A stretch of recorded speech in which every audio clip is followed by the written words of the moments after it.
Are you wondering about inherited property? How to sell a house in probate? Well, that's our topic. We're going to get started right after this.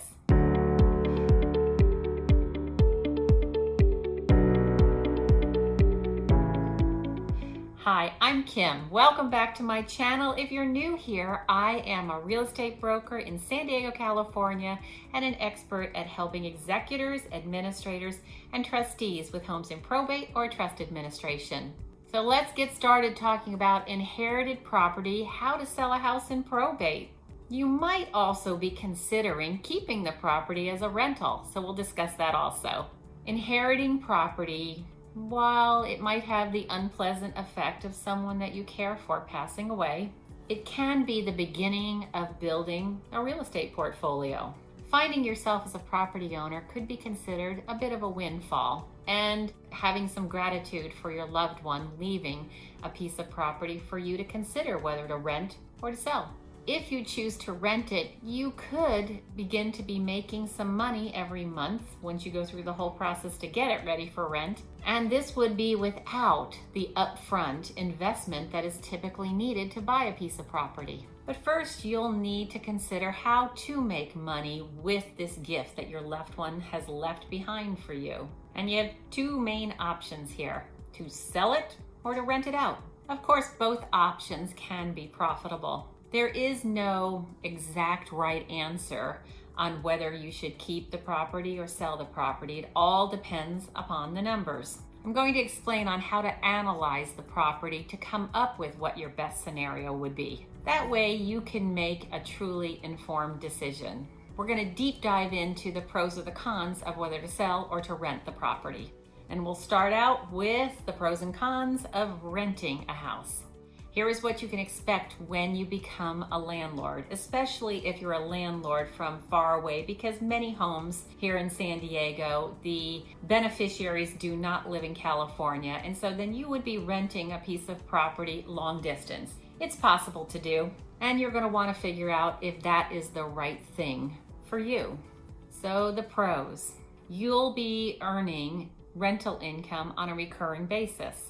You can do this whether you rent the property in a traditional way as a long-term rental, or if you choose to do a short-term rental such as an Airbnb, which is probably much more complicated than the long-term rental. If you're leaning towards renting, there's no hurry in selling the property because you'll be earning a monthly income via the rental to cover the carrying costs. This choice is most important if you're in a buyer's market where you may not get the best price for your property. Currently, we're in a seller's market, so that really wouldn't pertain to right now, but you never know when the real estate market is going to change. You could choose to rent the property as an Airbnb and then kind of use it as a second home so that you could come and vacation here in San Diego. And you may benefit from the possible appreciation if we happen to be in a buyer's market. Okay, so those are the pros. Now the cons.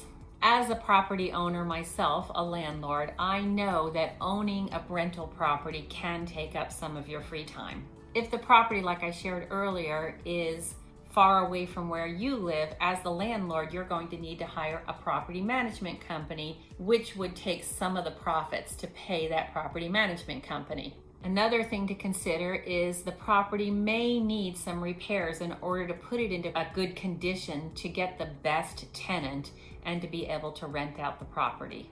Of course, that's going to cost some money. So let's switch now to looking at the pros and the cons of selling an inherited property. Inheriting property may not have been in your current plans, may be a burden for you, and you may just want to let go of it as quickly as possible so that you can get back on with your own life. Of course, it's a big responsibility that your loved one has left in your hands to take care of. So these are some of the things that you might consider before selling. Here are the pros. You can make a lot of money, perhaps depending on whether there's a mortgage on the estate property.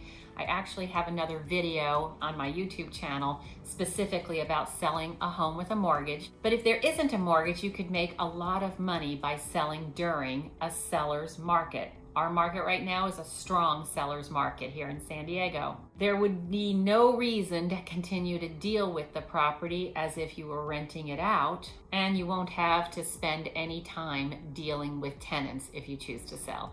You could go ahead and take the money that you make on selling the property here in San Diego and invest into another property in your area, or maybe even bigger properties depending on where you live in the country. And these are the cons. It could take, depending on what the market is like, it could take several months getting the property sold. In which case you would have some holding costs that need to be paid. The mortgage, the taxes, the utilities, maybe an HOA fee. If you should feel like you're in a hurry to sell the property, you may lose a little bit of money if we're in an accelerating market, meaning that you might lose some of the appreciation that could be made if you just waited for a few months to see what was happening in the market.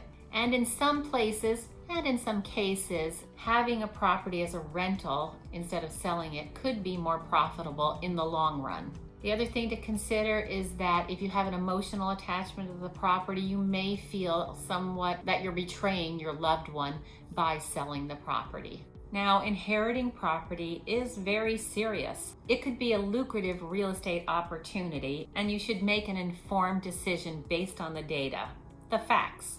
We all know that emotions can most likely not be our best guide when we're making good choices. This is why I recommend analyzing the property to make sure of what the facts are when you're dealing with making this big choice. You'll want to have hard numbers to talk about with a trusted advisor before you make up your mind. Now remember, I said I had a video that was, does this house have a mortgage? You're going to want to take a look at this link that's right up here.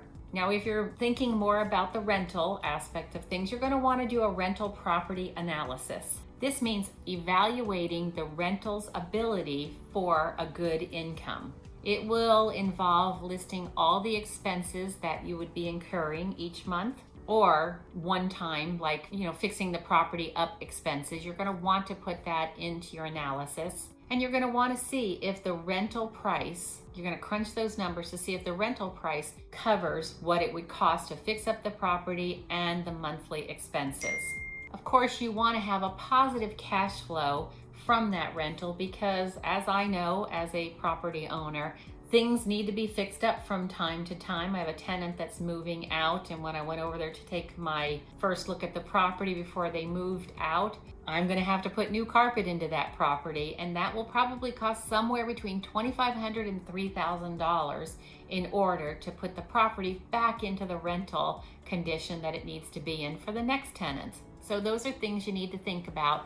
I get a positive income from that rental, and that way I kind of have the money saved up to do those repairs that must be done.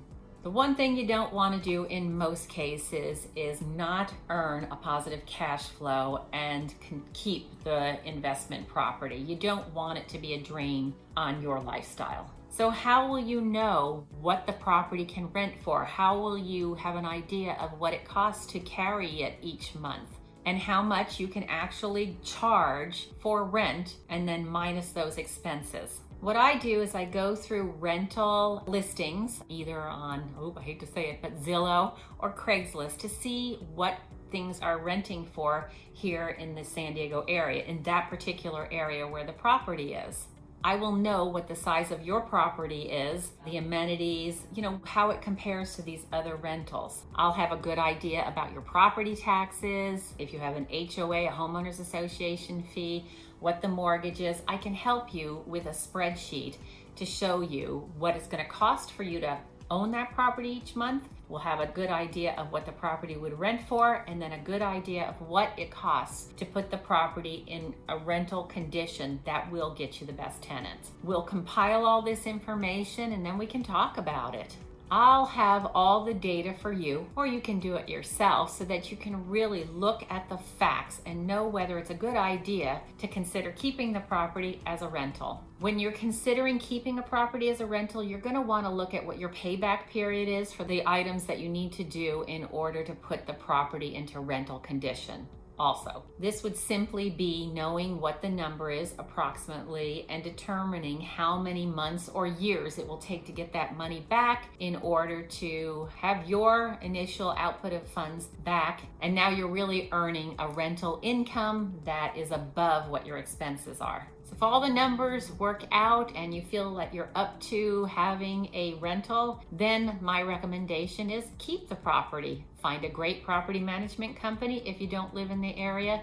If you do live in the area, you can talk to me about how I manage my own rental properties. I'd be happy to give you that guidance. So what do you do if the property that you're inheriting will not make a good rental? Maybe after running all the analysis, you realize that the property is not going to create the kind of income that you would based on the amount of money that is held inside of that property. Maybe Airbnb would be an option, but then you determine that the regulations are so tight that you just don't want to get involved in a short-term rental, that you'd really have to have a lot of hands-on management. Of course, this is where it leads to you sell the property, you take the gift from your loved one, and then you determine what you're going to do with it. Like, for instance, invest it in the stock market, perhaps pay some of your debts down, perhaps pay off your home with it, or even buy some rental property in the area that you live in. Because you might find the state that you live in has a lot more to offer when it comes to having investment property. The other option is you could actually invest in a vacation home in an area that you truly love to vacation in instead of here in San Diego. Again, I would be happy to talk with you about your options and to help you gather all the information so that you can make an informed decision. Because when we have the facts, we make the best choices. Thanks for watching. Go ahead and like this video. Subscribe to my channel, hit the bell button to be notified of my weekly videos, and if you have questions or comments, you can reach out to me or just put them down below. Thanks for watching. See you next week.